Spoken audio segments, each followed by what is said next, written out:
भारताच्या सीमेवर तैनात असलेल्या सैनिकांना रक्षाबंधनाला बहिणीचं प्रेम मिळावं यासाठी 1 लाख राख्या शिर्डीतून जम्मू काश्मीरकडे रवाना करण्यात आल्या। कोपरगावच्या संजीवनी प्रतिष्ठानच्या वतीनं गेल्या 5 वर्षांपासून हा अनोखा उपक्रम राबवला जातो। यंदा ऑपरेशन सिंदूरच्या पार्श्वभूमीवर याला व्यापक स्वरूप देण्यात आलंय। आज शिर्डीच्या साई मंदिरात राखी तसंच रक्षारथाचं पूजन करून जम्मू काश्मीरच्या सीमेकडे रवाना झाला। रक्षाबंधनाच्या आधी हजारो सैनिकांपर्यंत या राख्या पोहोचणार आहेत। याचाच आढावा घेतलाय आमचे प्रतिनिधी सुनील दवंगे यांनी।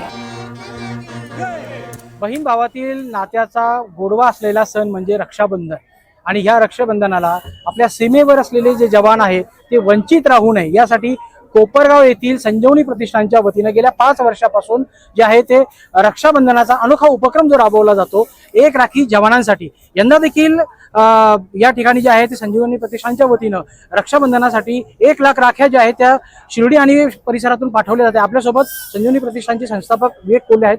काय नेमकं संकल्पना आहे, कशी राबवली?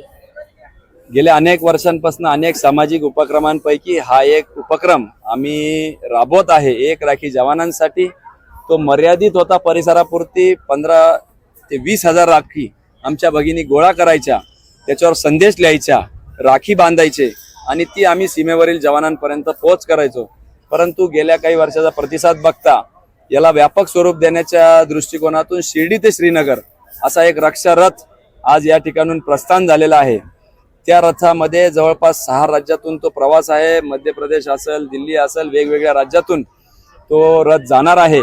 25 प्रमुख शहर आहे, 2250 किलोमीटरचा हा प्रवास आहे। त्या ठिकाणच्या सामाजिक संस्थांनी पुढाकार घेऊन याला चांगला प्रतिसाद दिलेला आहे उत्स्फूर्त। ते त्या स्थानिक सर्व राखी गोळा करून भगिनींकडून ह्या रथाचं आगमन गाजत वाजत करून त्या रथामध्ये त्या सुपूर्द करणार आहे। आणि असा 1 लाख राखींचा उद्दिष्ट या उपक्रमामध्ये ठरवलेला आहे।